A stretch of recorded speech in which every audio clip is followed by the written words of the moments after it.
Halo pemirsa JPR TV dari Sabang sampai Maroke dari Piangas hingga Pulau Rote. Bertemu lagi bersama saya Mona Azarinisa dalam program Kominfo Newsroom.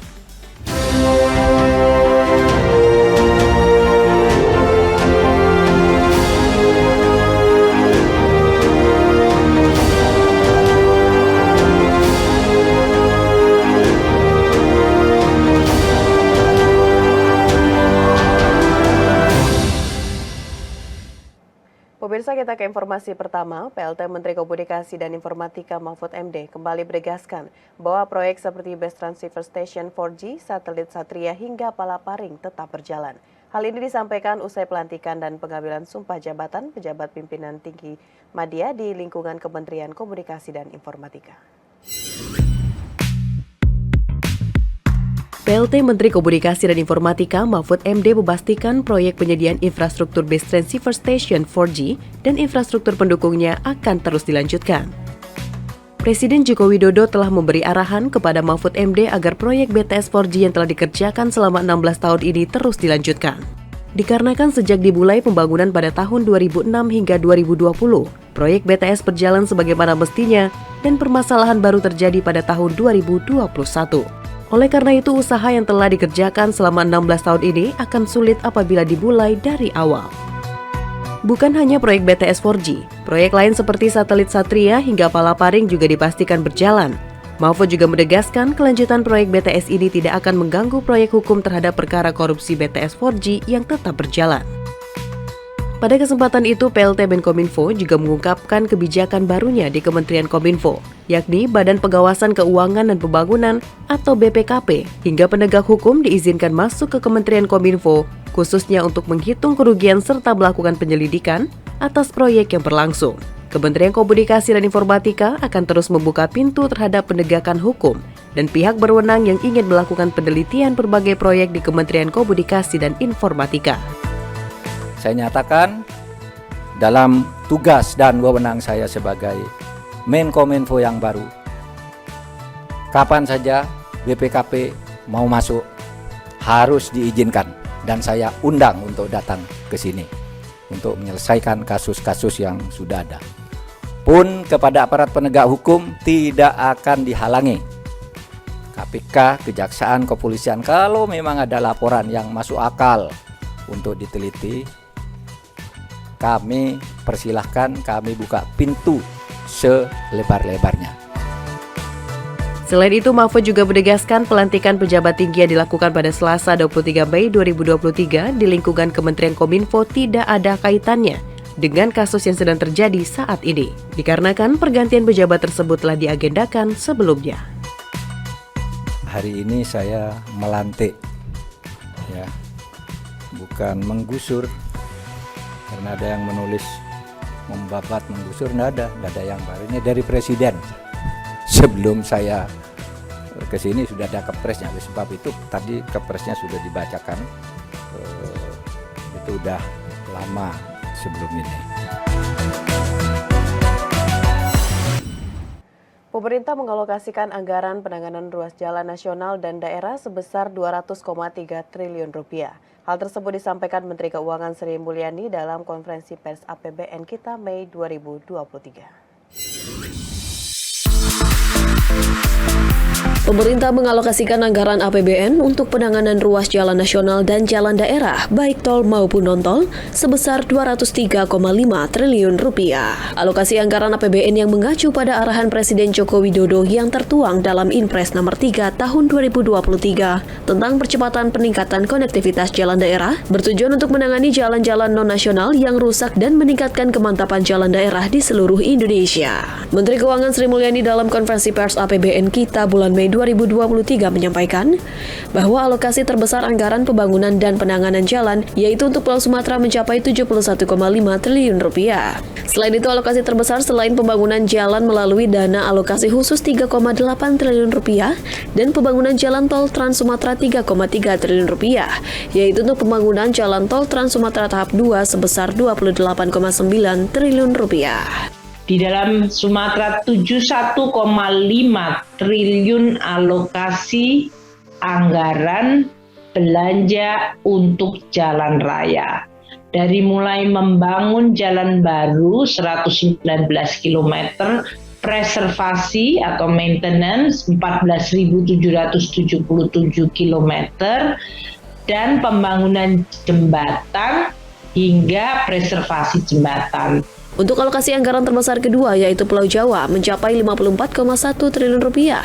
Di antaranya untuk pembangunan jalan baru sebesar 1,5 triliun, preservasi jalan 8,3 triliun rupiah, pembangunan jembatan 1 triliun rupiah, dan preservasi atau maintenance jembatan sebesar 600 miliar rupiah. Alokasi ketiga terbesar yaitu ada pada Pulau Kalimantan senilai 33,4 triliun rupiah, termasuk untuk pembangunan jalan baru sepanjang 267 km sebesar 9,6 triliun rupiah.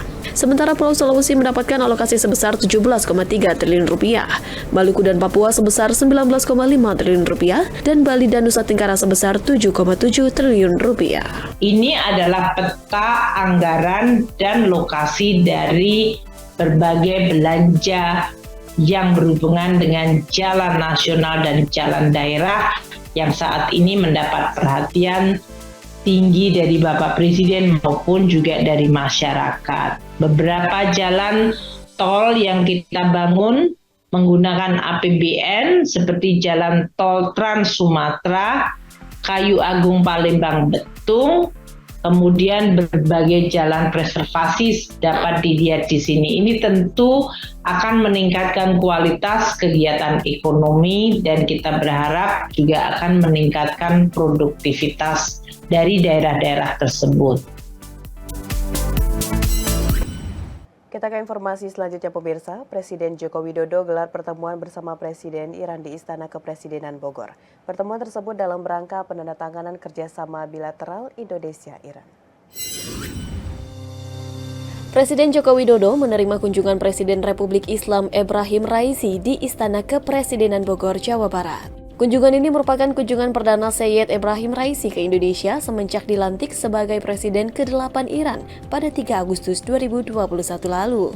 Adapun kunjungan kenegaraan ini menghasilkan sejumlah kesepakatan dan penguatan kerjasama bilateral antara Indonesia dengan Iran, diantaranya kerjasama di bidang kesehatan. Untuk kerjasama bilateral yang pertama terkait dengan kesehatan, pilot project untuk telerobotic surgery, kemudian pilot project untuk telemedicine, dan kolaborasi alat telemedicine di 11 puskesmas telah berjalan. Selanjutnya, Indonesia dan Iran juga telah menyepakati Preferential Trade Agreement atau perjanjian perdagangan preferensial untuk meningkatkan perdagangan kedua negara. Saya dan Presiden Raisi juga menjajaki pembentukan kesepakatan B2B, kemudian investasi pembangunan ibu kota Nusantara, dan solusi untuk investasi sektor migas. Dalam pertemuan tersebut disepakati pula tentang perjanjian preferensi perdagangan, pemberantasan peredaran gelap narkotika, psikotropika, dan prekursornya, iptek dan inovasi, jaminan produk halal, pengembangan sektor energi, serta regulasi produk farmasi, biologi, obat tradisional, kosmetik, dan pangan olahan. Kemudian kesepakatan mengenai pembebasan visa bagi pemegang paspor diplomatik dan dinas, bantuan administrasi timbal balik di bidang kepabeanan, promosi perdagangan, dan kesepakatan program pertukaran kebudayaan. Di kesempatan lain, Presiden Republik Indonesia Joko Widodo menerima kunjungan finalis Putri Indonesia 2023 di Istana Merdeka Jakarta. Pada pertemuan itu, Presiden Jokowi meminta Putri Indonesia mempromosikan destinasi wisata Indonesia. 45 finalis Putri Indonesia 2023 menyambangi Istana Merdeka Jakarta pada Senin 22 Mei untuk bertatap muka dan berdiskusi dengan Presiden Republik Indonesia. Dalam agenda tersebut, Presiden Joko Widodo menyampaikan dua hal penting sebagaimana disampaikan oleh Menteri Pariwisata dan Ekonomi Kreatif Sandiaga Uno usai mendampingi Presiden. Pertama, mengenai peran penting generasi muda terhadap bonus demografi Indonesia agar terkonversi dalam 13 hingga 15 tahun ke depan. Kedua, Putri Indonesia 2023 Farhana Nariswari Wisandana asal Jawa Barat beserta pemenang finalis lainnya diminta untuk mempromosikan destinasi wisata super prioritas Indonesia, mulai dari Labuan Bajo, Nusa Tenggara Timur hingga Mandalika, Nusa Tenggara Barat.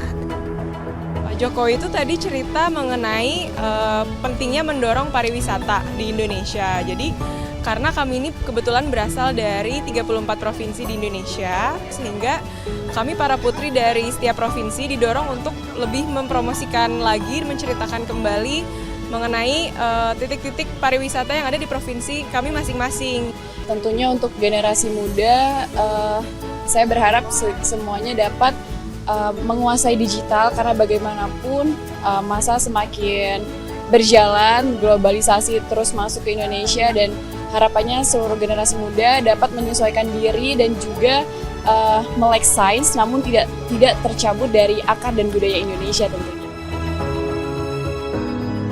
Sementara itu, Ketua Dewan Penasehat Yayasan Putri Indonesia Putri Kuswisnuwardani mengatakan, untuk mengisi bonus demografi yang dimaksudkan oleh Presiden Republik Indonesia, dengan pihak yayasan akan mendukung memberikan beasiswa kepada juara Putri Indonesia untuk mencetak generasi unggul. Jadi memang komitmen Yayasan Putri Indonesia untuk mendorong perempuan Indonesia untuk menjadi SDM unggul, mengisi bonus demografi menuju Indonesia Emas 2045. Pemirsa, setelah jeda kami akan kembali dengan informasi lainnya. Tetaplah bersama Kominfo Newsroom.